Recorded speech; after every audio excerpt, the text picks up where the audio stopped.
The sun had barely risen over the quiet, frost-covered streets of Manhattan when Elijah Reed arrived at the towering headquarters of Westcorp Industries. Dressed in his worn blue janitor's uniform and carrying a faded backpack for his son's lunch, Elijah moved with quiet purpose. At 42, Elijah was many things: a widowed father, a dreamer turned realist, a man whose hands bore the cracks of hard labor. Life had taken more than it gave. But one thing he never let go of was his belief in kindness. Every morning, Elijah cleaned the executive floor long before the suits arrived. It was there, on a day like any other, that he first saw her, Geneva West, the CEO of Westcorp and one of the youngest self-made billionaires in America. But she wasn't how the tabloids portrayed her.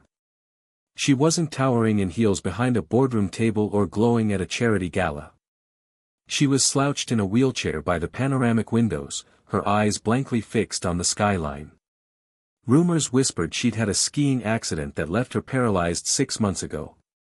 Her public appearances had stopped. So had her smile. She didn't notice Elijah at first. She never did. And that was fine with him. But one morning, while he mopped near her chair, she dropped her phone. It clattered across the floor and landed by his feet.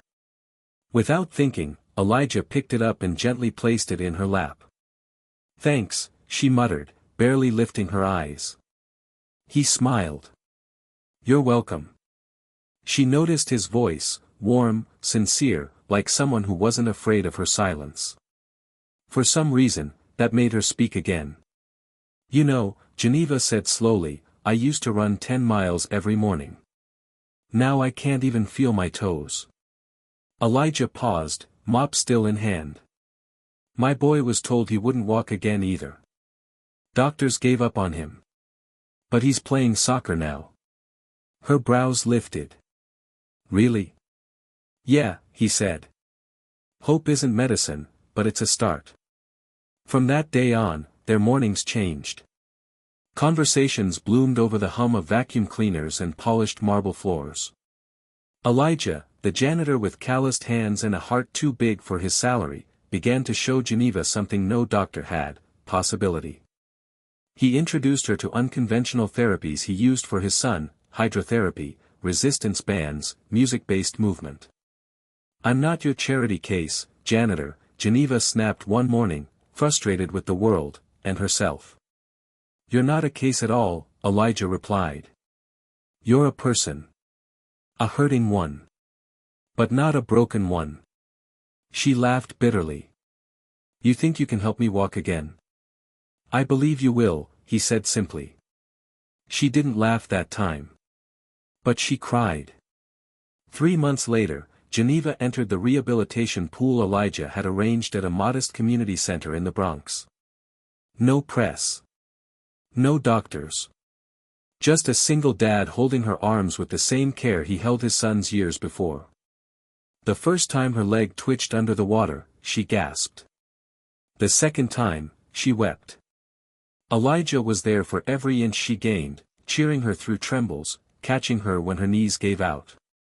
With every painful, determined moment, she began to believe again. She hadn't just lost movement in her legs, she had lost her will. Elijah gave it back. 6 months after they met, Geneva walked, slowly, with braces and effort, but she walked into the boardroom of Westcorp. The room fell silent. Her speech was short. "I thought my accident ended me. It didn't. It introduced me to someone who reminded me what leadership is about: humanity." The next week, Elijah was offered a new job: Director of Corporate Compassion Programs. Salary in 6 figures. Benefits. College tuition for his son, Elijah Jr. He cried when she handed him the offer letter. "I'm just a janitor," he said. "No," Geneva smiled. "You're the man who taught me to stand again. We rise not by titles or wealth, but by lifting each other."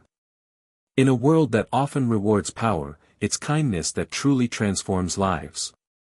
Let this story remind us: never underestimate the quiet strength of compassion.